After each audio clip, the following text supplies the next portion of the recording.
The Express.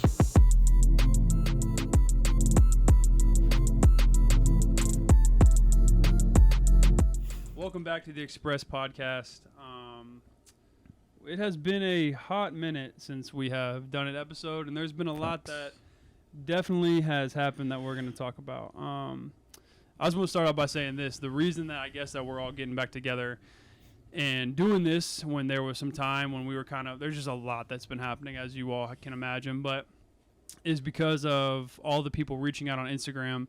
I got a notification from Instagram that I had a lot of unread messages on the Express because I run a lot of different pages. And I went and checked them, and I looked at some of them, and I actually responded to a lot of people. And they were asking, hey, when are you guys going to put out new episodes? And, we're still listening. And, hey, I want you guys to talk about this, and this. Or when are you guys going to finish the book? And one really struck me in particular. It was from a dad who had reached out and said that him and his son, who plays baseball, I'm not going to release their names or whatever, but they were going to Florida for a baseball trip, which reminds me of what we used to do as young kids. And he was like, we listened to every single one of your episodes of The Express.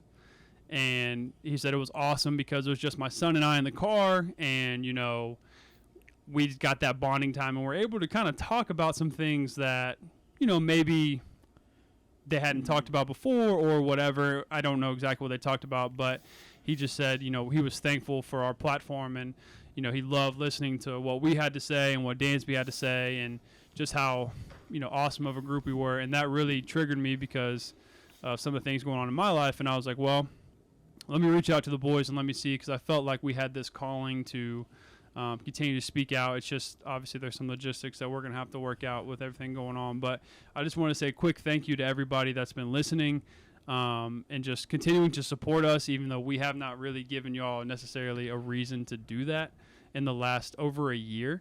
And so I just wanted to start out by talking about, what has kind of been going on during that year. So I don't know, Dansby, I don't know if the last episode we had was in June. But we are back. Of last year, and we are back. We are back. We are back stronger than ever. It was that long ago. It was that long ago. Yeah. So literally like a year ago. Literally a year ago, yeah. Well, I mean, it was the wildest off season of my life, like to date. Like just ups and downs and ins and outs of everything. Got married, free agency, no longer in Atlanta, in Chicago. Grandfather passed, like you name it, like it happened, right? Like moved cities, bought a new house, just a lot of grown up things. Obviously, people follow me or keep up with my life, and Mallory, just her injury, dealing with, her surgery, and just that whole road to recovery. I mean, dude, it's been the most challenging, probably last 6 to 8 months that I can remember. And it obviously, definitely not complaining about it, because it's helped me grow in so many ways that couldn't even fathom, right? Like just growing up as a man and really understand what it means to take responsibility, over a family, and just in ways that I asked God to grow me, but didn't expect for it to be in this kind of manner, but yeah, I've learned a lot about myself, and it's just been, it's been a whirlwind. It's honestly even hard to sum up in a few short minutes about just how much life has changed over the last 6 to 8 months. Been challenging, been taxing, but nonetheless rewarding, at every step. So, yeah, definitely grown as a man of faith, and in every way possible over the last few months, and just glad that we're back doing this, because it's always a good outlet. I told Mal, I was like, yeah, we're gonna record an episode, and she was like, good for y'all, good for y'all. You know what I mean? She knows that we love it. We need this. It's good for us in our own lives, but it's also good for people to learn some things from us, and be able to continue to inspire people. True. Yeah. I just want to say too, I know we haven't been the most consistent, but obviously I'll let Mason touch on his big news, and then Dansby just kind of brushed on his big news, and I've been going all over the place the last year too. So just having some grace for ourselves, because it has been quite the transitional year for everybody. Everyone's kind of entering into a new season of their life and just trying to get acclimated to what that looks like for each person, and then trying to grow and get back to what we're doing now. It has been a whirlwind too. Like, you know what I mean? It's like, I look back on the last year and really can't believe it's been a year since we recorded. But then also it seems like we recorded not that long ago. We were in Dansby's basement. Yeah, and I think the biggest thing too is just how fast like the year went. And that, when I was looking at it, I was looking at, because I went back and I listened to the last episode the other day. I had some free time and I was in the truck or whatever, and I was like, let me just go listen. I was listening to it, and just how awesome it was to hear some of the things that we were talking about. And if you're watching on YouTube and you see me and Mitchell looking down, Dansby's down there.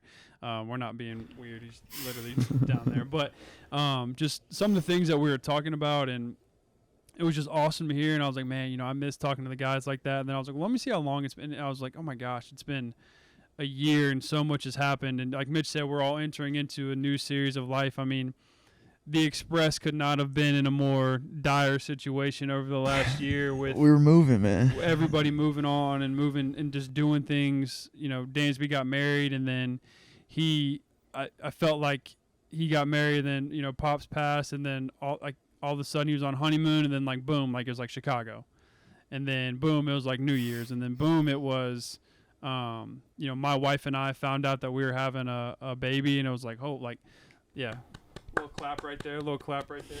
But yeah, we figured out, pretty quickly that life is going to change very fast, which Right. we're so blessed, and I can't. And what's even crazier about thinking about that now is he could be here in 4 or 5 weeks, which is like I remember finding out for the first time and just being like, holy cow! Like I was just so excited to be a dad, and so that happened for us. And then obviously Dan's like moving to Chicago. That puts us in a little bit of a bind for the Express, because now we're having to navigate the Zoom waters, or the just the logistics of, okay, when is his schedule best for us, when does our schedule work.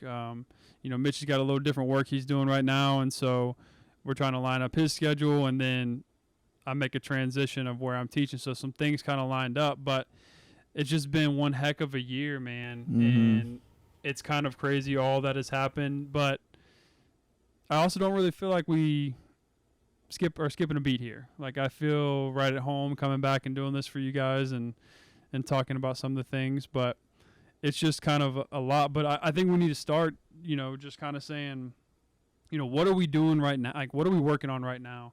And so I think, if you listen to our podcast long enough, we talk about, ironically, consistency. We talk about what we're doing on our day-to-day. We always I had a random guy come up to me in the gym, and he's like, dude, I listened to your podcast, yada, yada, yada. He's like, I started doing your morning routine stuff because it's really helped me. And I was like, oh, dude, that's awesome. And then I was like, it kind of makes you reflect. Are you still doing the things that you thought? Did your morning routine change? So Dan's like, we'll start with you, man. Like, what are some of the stuff that you're working on right now and trying to get better at, and just everything going on that you can possibly talk about? Shoot, man. I feel like one of my big things in spring that I really put a lot of emphasis on was kind of getting up when the Lord woke me up. And it's obviously easier in spring because every day starts at the same time. Every day was starting at, right, I'd get up at, I'd be at the field by like 8 o'clock or something. And so that means I'd usually get up around 6:45 or 7. But there'd be some days where like, I feel like I just woke up at like 6:15 or 6 o'clock and would just get up and really intentionally spend some time in the mornings, with God, like in prayer, and just really trying to understand, his purpose for my life better, to be able to like understand how to hear his voice better. And just be able to connect and, build that relationship. So that was something early on in spring, or throughout spring and even into the season, that I was pretty good with. Obviously, as the season schedule's like ever evolving and changing, just because different game times, travel times, different time zones, this, that, and the other, and definitely something that I haven't kept up consistency with. And I think, I mean, the biggest thing for me, man, that I've like learned this year, it's been a lot of just like practical things. And when I say practical, I mean just like straight up like life experience, right? Like unavoidable, uncontrollable things that happen. Like I said, like my wife getting hurt. For everybody that doesn't know, my wife plays soccer for the women's national team, and here in Chicago, she tore a patella tendon in April. So I had surgery on that, and then, I mean, talk about just like in sickness and in health, you know, the vows you take. Got right into it. Got right into it, Hot bro. jump. And I feel like a lot of it has just been like this practical mentality of like being a servant, right? Like serving my wife and making sure that she's taken care of every step of the way, literally every step of the way. And I think that's kind of, I've learned a lot, and really kind of, I feel like for me, have like that has been such a big growth point for me this year. And then I also kind of like looked deeper into myself about like things that I was struggling with, you know, when it comes to just like, oh man, like just any of like sinful ways, right? And really trying to understand where that comes from. And, you know, kind of taking like proactive steps to be better in those regards, right? And just kind of like allow myself to be a better man, you know, and that allows me to be a better husband. It allows me to be a better friend, teammate, and just kind of brings a lot of clarity to my head. So I've been doing, you know, reading through a book in regards to that. And yeah, I mean, obviously the baseball part, that's a huge piece of this too. But It's a given. you know, personally, I think that, you know, just in relatable ways, like personally, like those things have been just the stuff that I think is easy to share. I have a question for you. You've talked about For it. me or for Mace? So you, Dansby, you've talked on here too before, and just knowing you, like how routine oriented you like to be to set up kind of your day to day and stuff, and then just being with the Braves. I mean, the entire time throughout your major league career, how was it like, or how is it going in terms of like figuring out that new routine for yourself at a different place? You know, being from Atlanta, you kind of had a lay of the land, but being at a brand new place, like you said, y'all play a lot of day games, so like trying to adjust to not only a new place but new times, new people. Yeah, how has that adjustment been? Bro, I'll tell you, spring training was not fun. Like spring training was really hard for me.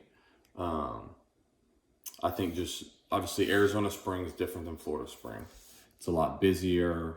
Everything's super close. So like you're always in the know, which kind of made me even more so appreciate Florida spring. Cause you know, you always hear like Arizona spring, this, that, and the other. Arizona spring in terms of like the baseball itself is awesome. Like the facilities are really, really nice. The surfaces that you play on are super nice. It's obviously nice being able to drive like 20 minutes down the road to your away game instead of an hour, which is usually like the closest trip in Florida. So that part was nice, but like new teammates, right? New staff, new schedule of like how they run spring training. Like that's new. Just there was so much newness, and Mitch, like you said, like I really struggle like being out of routine. And so when there's so much new in my life, man, it like makes me really anxious all the time. So I really struggled through that during spring, but luckily we had a weekly like Arizona spring chapel, which is nice. So we had a bunch of guys that would get together from a bunch of different teams, and we'd meet, and like a lot of the stuff that we'd go over was about anxiety, and so just really went through that this spring, and I think that's what really led me to spending like that good time in the morning, just trying to have God like reveal to me why I was struggling so much with change.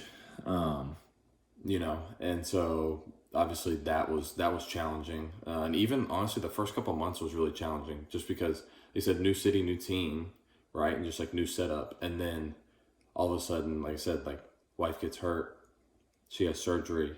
Next thing you know, like she literally can't do anything unless if I'm there with her, and just like even that transition, you know, in baseball became very much secondary in that regard, and so I mean, like I said, I didn't really feel like I found like my footing until like the last maybe like month or so.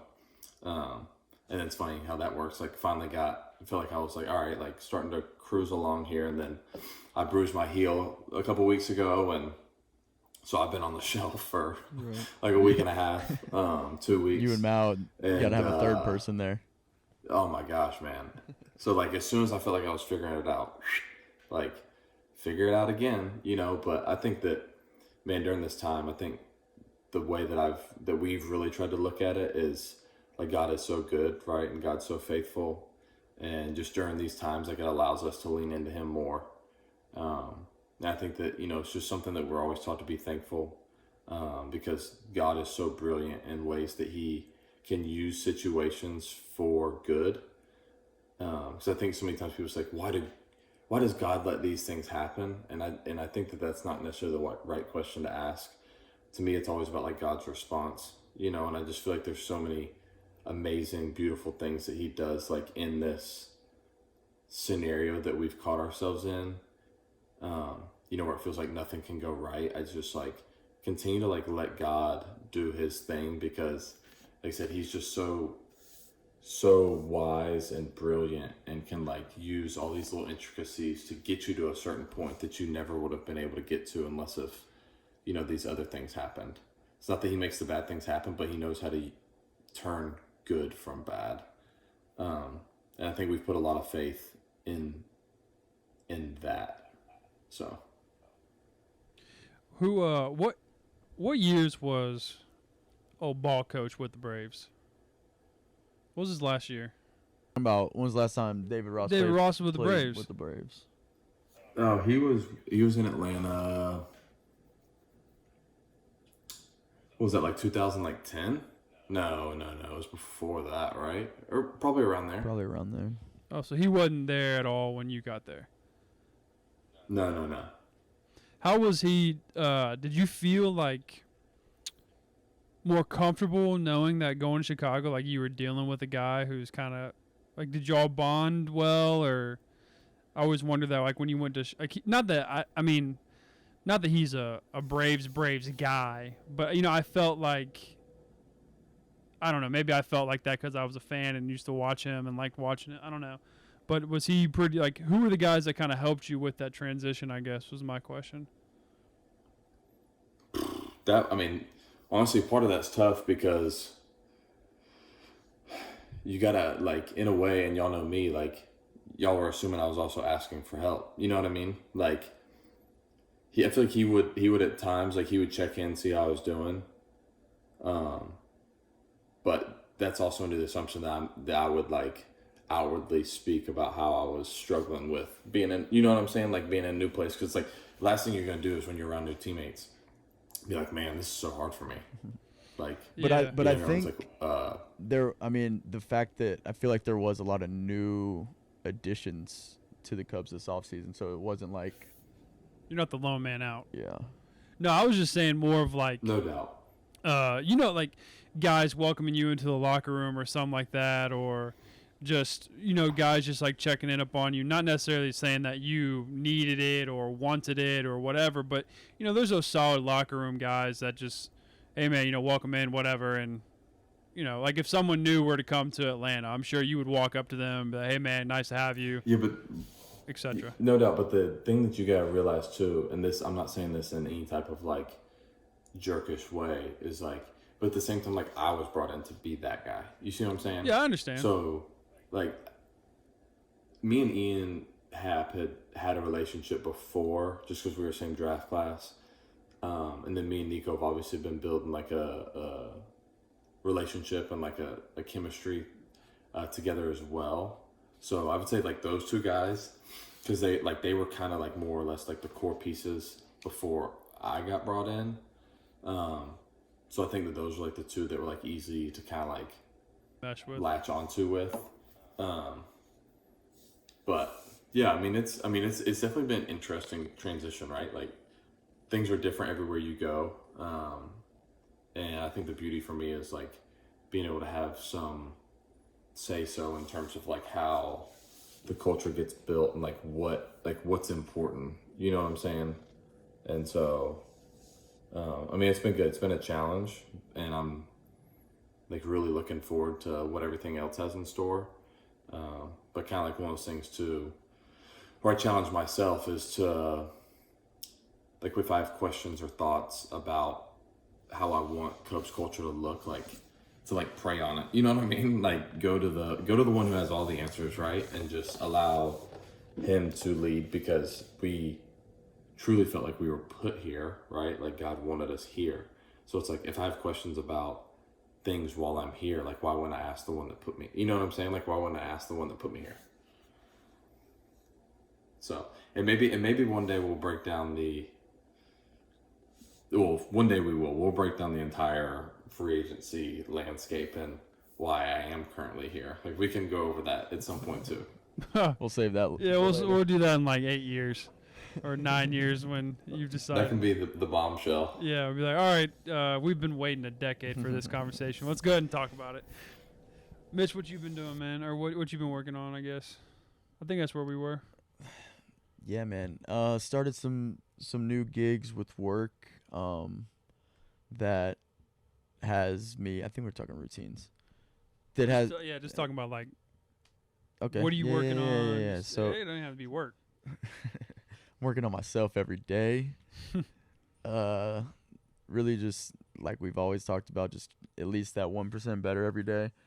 And just trying to stick to that, man. Just work on like these relationships. That's why I'm super stoked that we're like doing this again, because I think that this always just brings us closer together and allows us to have these conversations that we have all the time. But obviously with everything that's been going on, now we can like set some time aside to actually like have these conversations together.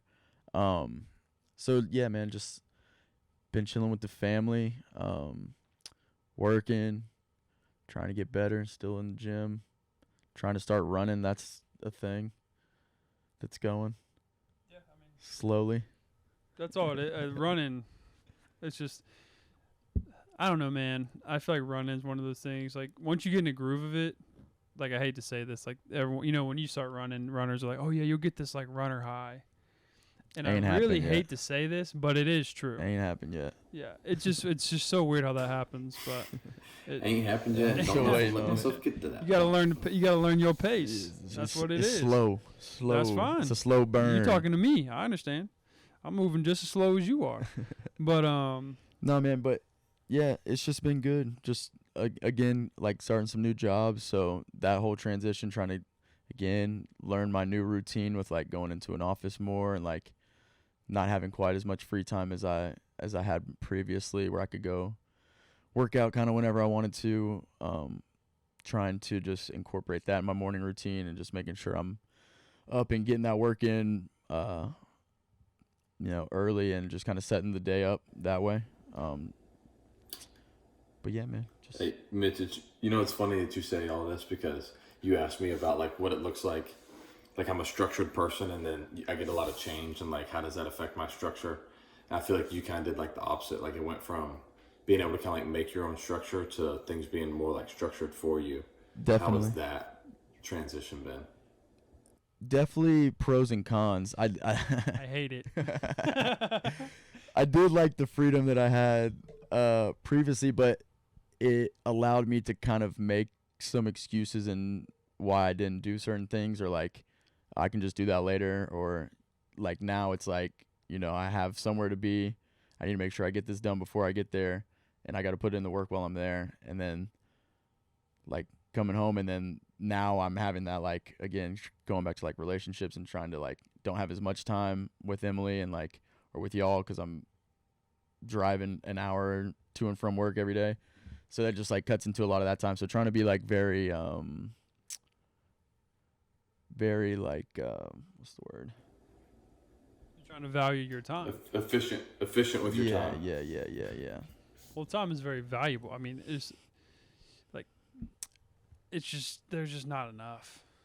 No, but it's just figuring out the like what you deem important to use that time for, the priorities, and figuring out, okay, now I'm in the office from 9 to 5, whatever, 9 to 6, 9 to 6:30, whatever it may be. When I get back, it's like, all right, what are my priorities now? Because finished work, now what? Whether it's spending time with Emily, going out to eat with Mace, going out to eat with my family. Pickleball. A little pickleball. We've been big into pickleball lately. If you're in the West, if you're in the West Cobb area and you want any smoke, come see us. You can come see us. We're nice. That don't surprise me at all. Just DM us. We will. Smoke is available at all times. But yeah, no, I definitely think. I mean, shoot, talk about time management. Your boy, having a child, the time is going is going to be a little different, in a very, very good way. And I look forward to that. But that was a big part of what I've been going through the last year, because when I figured out, Lex and I were having a baby, and then figured out it was a boy, which it didn't really matter if it was a boy or girl. Very excited to have a son, but yeah, very excited to have a son. But it's just like, I think you learn real quick what you value and what your like goals are. Like, there is nothing more that I want to do than be a hands-on dad. You know what I mean? Like, and I just think that I just want to be the best father that I can possibly be. And a lot of the boys are having not doing that for you. Yeah. A lot of the boys in our friend group are having kids around this time, so it's kind of cool to, like, you talked about, we're entering into a different stage of life. Like, we are, we can't hang out on a Thursday night at 9 p.m. Like, when we think about, like, when we're trying to schedule when we're gonna work out or whatever, play pickleball, it revolves around what time the dads are putting the kids to bed. Like, it's so funny how it's shifted so quickly for the whole crew, which is awesome to see. But it's just one of those things, like, time is so valuable. And so when I was able to accept this new position at the high school that I'm at, that is, like, it just freed up so much of my time, because now I'm able to do a little bit of stuff that's outside of school, inside of school, and teach kids how to do it, and just have time to honestly create and do stuff like that. Which there was also a time period last year where I thought about leaving education and thought about taking this photography, videography, podcast 100% and deep diving into it. And it's just been a lot that's been going on. But A lot. it's been a heck of a year. Transition subjects real quick before we start wrapping it up. So to transition, one of the things that you all had asked about on Instagram and some YouTube is just for us to continue to talk a little bit of kind of like local sports, of what we're passionate about, and we will do that. And so first thing I think, and we're going to do this in different ways. Might turn into a 2-hour-long podcast. No, we're going to keep it. We're going to value our time. We're going to keep it, yeah. We're going to keep it dialed in. Falcons season hasn't started yet. I don't want to get too upset. But let's talk about it, boys. Where are we thinking Falcons right now? They're going to win the division. Realistically, I think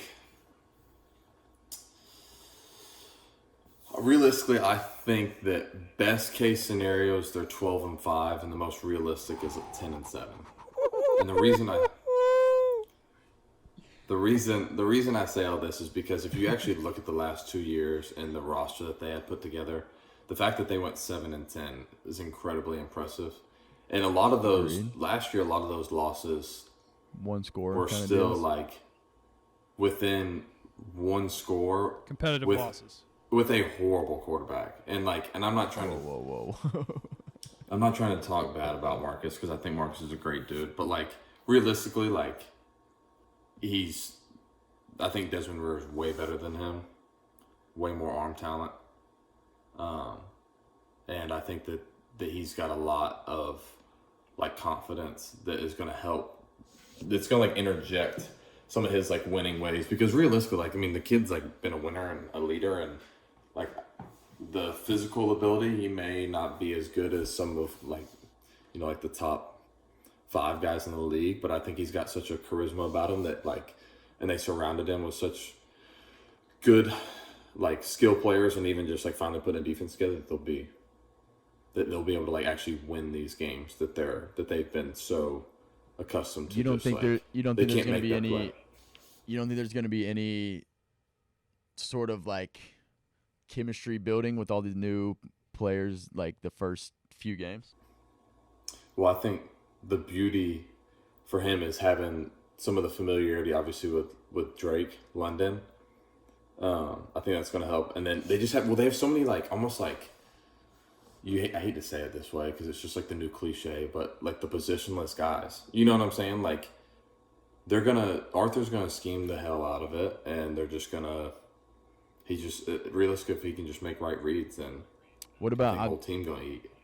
Sorry, I was more alluding to our defense.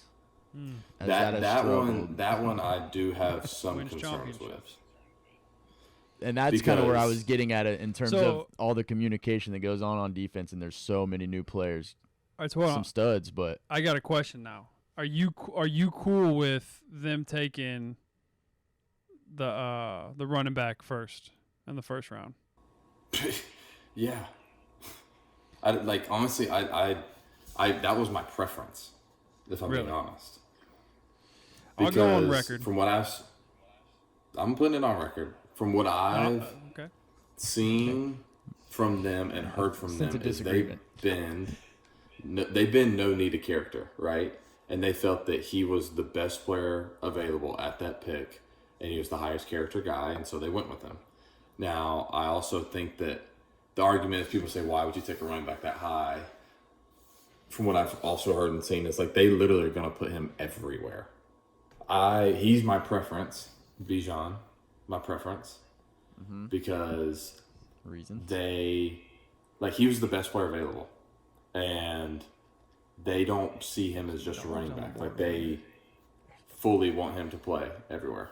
So, And one thing we have learned from Terry and Arthur is they're going to take that best player available, whether it's what the fans want or not. Transition. my thing into is, like, Mason's. what would they have done? You see what I'm saying?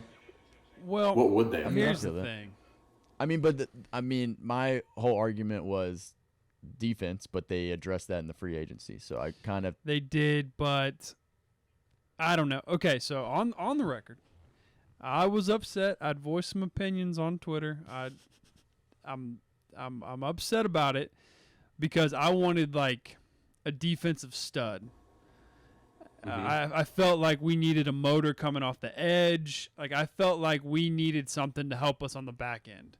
You know what I mean? Like, I felt like if we could win the battle in the trenches defensively, I just feel like we haven't had a consistent pass rush. since my boy John Abraham. Correct. But and so I was like, okay, like I get we've added pieces, and I knew we were going to add more and this, that, and the other, but I just wanted a dog, maybe an actual dog, Man, them to come off the edge to put some pressure on him, because I felt like we were okay at the running back position. I felt like the running back is now like, we're going to do a lot of swing passes. We're going to give you little touches. And, he had a great year last year. He broke the rookie rushing record, did he not? Tyler Yeah. Algier. Yeah. And so my thing was, okay, well, you're not going to have to pay him. He's in a – he's a rookie contract. Fifth So rounder. that's what I'm saying. Like, you got a diamond in the rough. You spent an extra couple points on Madden. You found this guy. You drafted him. You got a good round pick out of him. And he kind of transitioned to something. I was like, all right, let's take something off the edge. But then I did some research. And I understand this guy's a here we high go. caliber back. I think I'm taking Bijan in the first round of the fantasy draft. It's possible, but let me like, hear your research. go ahead. My research, it wasn't really like, I wasn't diving into like statistics. I'm not a stats guy. I don't believe in. I even hate the combine. I don't think it serves any purpose at all. People will argue, well, no, you can see a dude's 40 time and you might be able to pick him in the 6th round. I don't care. Put the tape on. Like I'm a true believer that the big eye in the sky does not lie. And so I went back and I started watching some game tape and watching, they played Bama this year and some other games, and I was just watching his like explosiveness through the hole and his first step and his reads and what he does out of the backfield and stuff like that. And I was like, all right, I'm not saying I wouldn't have liked an edge rusher, but at least we know, because if you think about it, like a lot of premier offenses have like that back that can kind of do it all. He can catch one outside, and I think that's a big part of offense now. Pa-pa.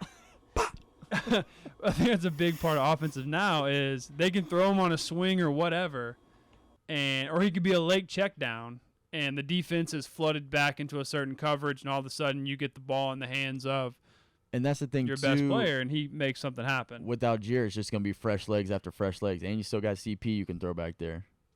True, and I also really like the thing about Ritter, and you all know I've been on this boat for a long time. You got to have a quarterback that can extend the play. You got to have a quarterback that can extend the play. Again, I'm on record talking a lot of trash about C.J. Stroud. About he's got to run. He's got to run. And I told Mitchell right before the Georgia game, I said, if C.J. doesn't run for 70 yards, we don't have a chance. He had 77. He did.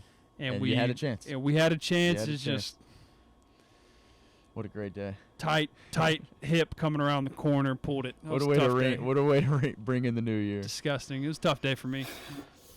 Tough day. All right. But anyways, yeah. So I think that the Falcons have a good shot. But You ready you want me to go in? Y'all been asking for it, huh? Y'all ready for me to go in? Yeah, you're gonna hit Let's that hear water one more time. I think the Falcons are going to go 15-2. That was crazy. He came out 12-5. He said 12-5. Bro. I was hoping he was going to say 10. 10-7. I'm cool. Catch the division dub, home playoff game. So, this is what I'm gonna say, and I don't want to be talking too crazy like out of my ass, but Low key, already off to from a some hot start. statistics and stuff that I saw, and I'd have to I don't fully understand like football analytics. Yeah, I didn't like when you obviously- said what research. And obviously, I'm We're not current research guys. professional player, so I'm not a huge diehard into the analytics realm. But one thing that I have seen is that Tyler Algier was obviously awesome for the Falcons this year. I love his production. I love his style of running. But they were basically doing this deep dive, and essentially what he did was expected based on the offensive line that was put together. And what the argument was now put a more of a generational talent behind that and see how much better it can get. That was, to me, kind of the whole argument was Tyler Algier did what he was supposed to based on what was put in front of him, essentially. And they're like, okay, now couple that with a first-round talent. And I'm telling you, they're going to line him up out wide. They're both going to be on the same field a lot together, I have a feeling. And then when I think about the defensive, need somebody that coming off the edge, man, in our 20 years of being Falcons fans, there's only two times I could think of when we had a legitimate pass rush. And I think it's a much more of a foundational principle than it is we need to find that one guy, because I think what you're seeing, what they're trying to do is you get a guy in Nielsen to come in who has been successful at building a culture on defense, like he did with New Orleans, and has a prototype of player that he wants to build. Finally you get some actual identity on defense, and it's okay, we're gonna fill the depth with these veteran guys, and that's gonna make Epiketti, who has a chance to be pretty good, it's gonna make him better. Hopefully your boy from Ohio State, Zach Harrison, right?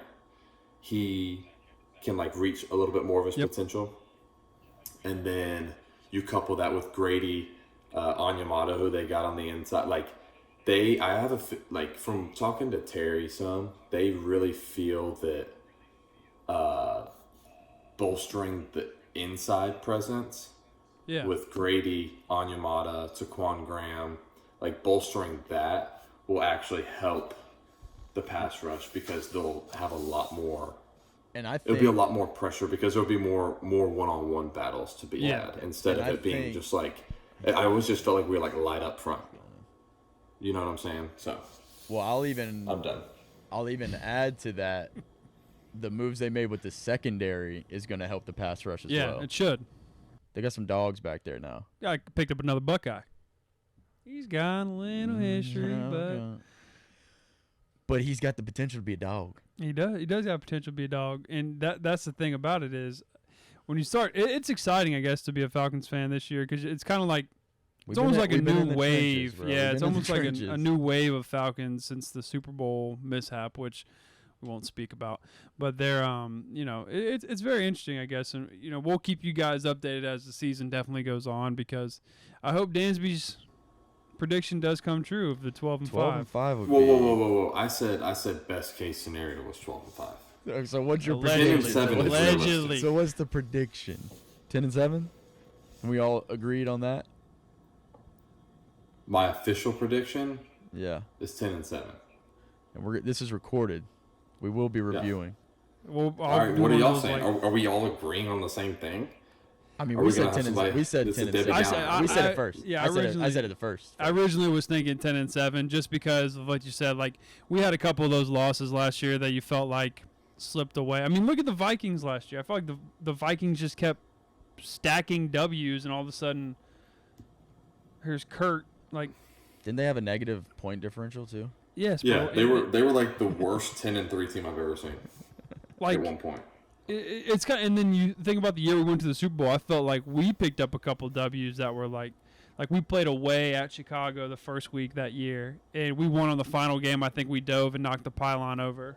Like, we just kept picking up like little victories, and I think that you know how it is when you're making a run. Like, the ball's got to bounce your way, and sometimes it just does, and sometimes like last year it just doesn't. And I will say, it also bounces your way more often when you have better players. That's just how it works. I'm telling you, like, because you just do things right more often, and balls. You know what I'm saying? Like, that's just my firm belief.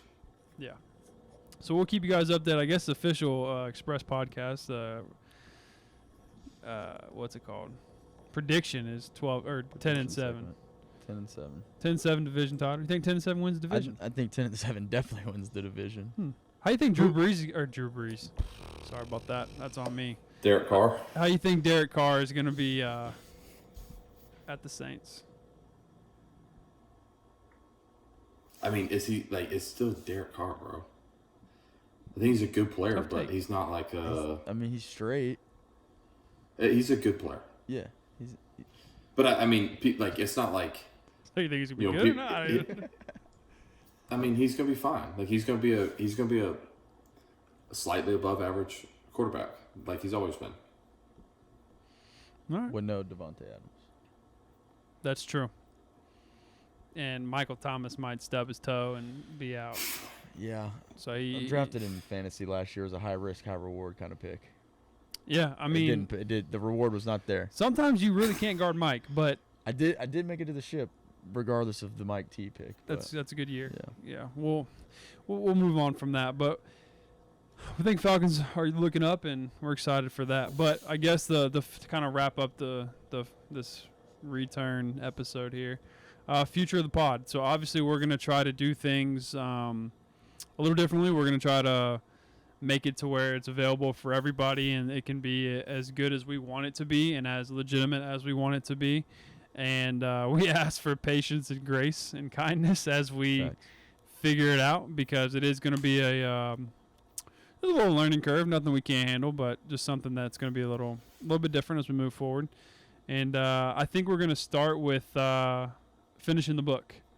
And so we got 2 chapters left. We'd all already read the book, but we're going to reread it. Those last 2 chapters, and then we're going to finish that up. And the book we're doing, Becoming a King, and really finish strong with that. And then we're going to decide what kind of format that we want to do moving forward, and how we want to discuss, and some potential guests. Word on the street is Evan Ingram wants to come back on the show, boys, and Easy. so does Wait, Kenyon Evan Drake. Ingram wants to come back. You mean Kenyon wants to come back on?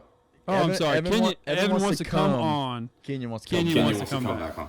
So, Dope. Yeah, we've been talking about that, and Evan just got paid, Yeah. so kudos Boy's to him. nice. Boy's nice. The boy's nice. Kenyon's a free agent right now. Just had a baby girl. Congrats to him. Hey, shout out. Congrats, Shout out Drizzy. congrats. Did he? Shout out Kenya. Yeah, shout out. So we'll be moving on for that and just seeing. So, any final thoughts here, boys?